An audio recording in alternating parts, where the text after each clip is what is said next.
ஜீரக சம்பா அரிசியில் செஞ்ச தக்காளி பிரிஞ்சி எப்படி செய்யலான்னு பார்க்கலாமா?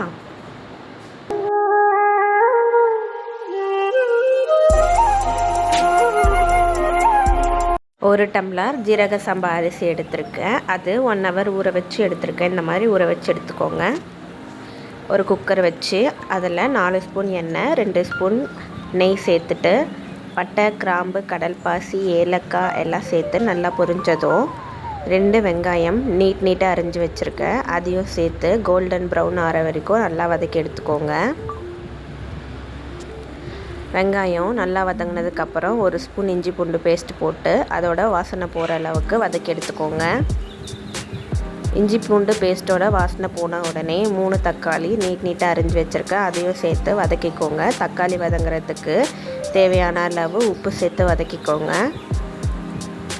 நான் ஒரு ஸ்பூன் கல் உப்பு சேர்த்துருக்கேன். தக்காளி நல்லா குழஞ்சி வதங்கி வந்தோடும் புதினா, கொத்தமல்லி சேர்த்துருக்கேன். புதினா, கொத்தமல்லி எண்ணெயில் வதக்கி எடுத்துக்கோங்க. இப்போ இதுக்கு தேவையான masala 1 spoon garam masala, 1 spoon red chilli powder, 1/4 spoon மஞ்சள்தூள் ஆட் பண்ணி வதக்கிக்கோங்க. இப்போது இதில் 1 ஸ்பூன் தயிர் ஆட் பண்ணிக்கலாம். தயிரையும் நல்லா எண்ணெயிலே வதக்கி எடுத்ததுக்கப்புறம் நம்ம ஊற வச்சுருக்க அரிசி ஆட் பண்ணிக்கலாம். ஆட் பண்ணி நல்லா இந்த மசாலாவோட மிக்ஸ் பண்ணி எடுத்துக்கோங்க. இந்த டம்ளரில் 1 டம்ளர் அரிசி எடுத்தேன். அதனால் 1 டம்ளர் தண்ணி சேர்த்துக்கோங்க.